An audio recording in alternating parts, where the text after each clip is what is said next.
Hey everyone, are you looking for a quick and easy snack that you can take in your car and it won't spoil, something that you can grab at home, keep at your desk if you're like, I'm hungry, but I'm super busy right now. I know my body needs food, but I don't have time to go and make something. I am gonna show you my easy at-home beef jerky.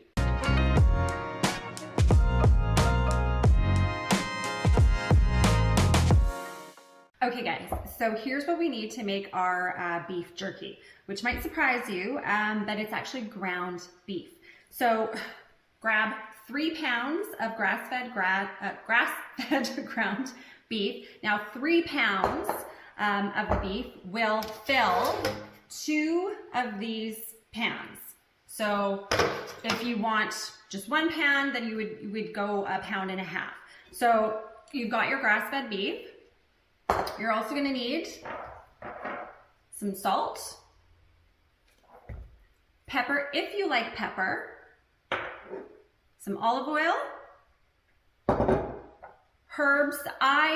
Some people don't put herbs in it, they'll just use salt and pepper. I have like an Italian style herb blend that I like, just for a little extra flavor. I try to get my herbs in wherever I can because they're very good for you.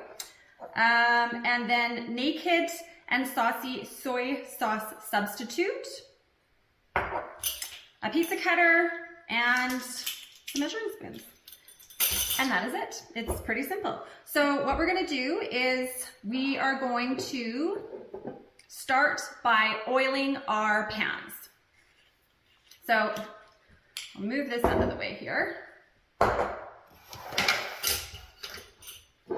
Just a little touch of oil there on the pan. Grease that whole pan up.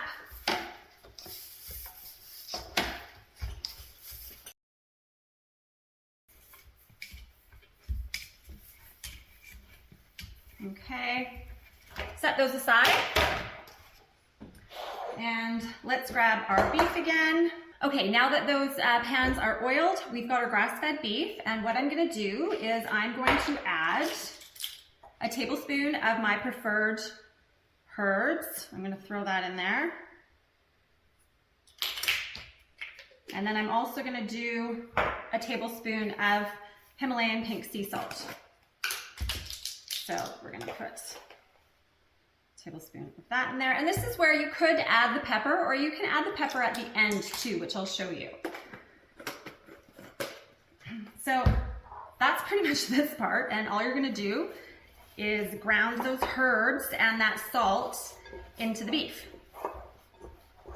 So we're gonna mix that all in, mix that up. Okay, now we have that all mixed in. What we're gonna do is kind of just press it into like a kind of a ball so we can estimate how much we need for each pan. So I don't get too technical with this. I don't weigh it or anything. I just kind of put it into a ball like that. And then I take my hand and kind of figure out where the middle is, and I just slice that down the middle. And then I will take half of that and put it on one pan, and the other half and put it on that pan. Okay, so now what we're gonna do is, this is kind of the tedious kind of little part of it, is you know that half of this should fill the entire pan. So what we start doing is just kneading it down with your hands. Some people like to use a glass to kind of thin it out. I don't, I just use my hands. So what we're doing is just pressing it down. So press it down, press it down, press it down.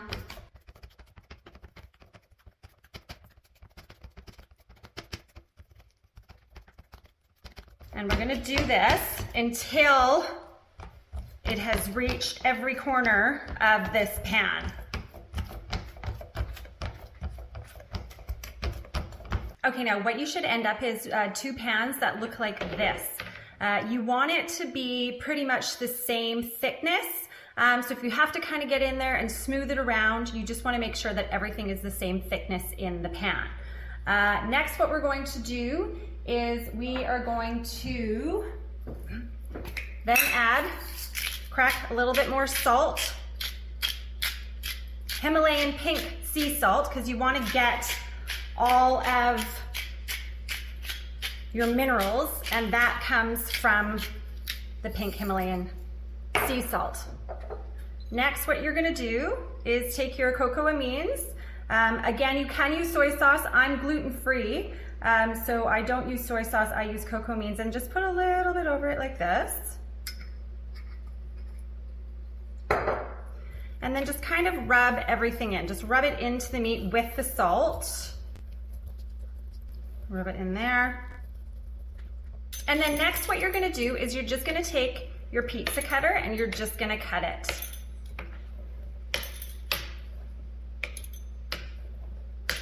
So just slicing straight through that. Maybe we'll get a couple small ones in the end here. There you go. There you go. So now you have your ground beef ready to go into the oven. Okay, now next we want to turn the oven on, but we really just want it at a very low setting. So ideally you're at 160 to 180. Okay, now that we have our oven going at the lowest temperature that you have there, now everybody's stoves heat differently. Some are on gas, some are on electrical, so you know your stove.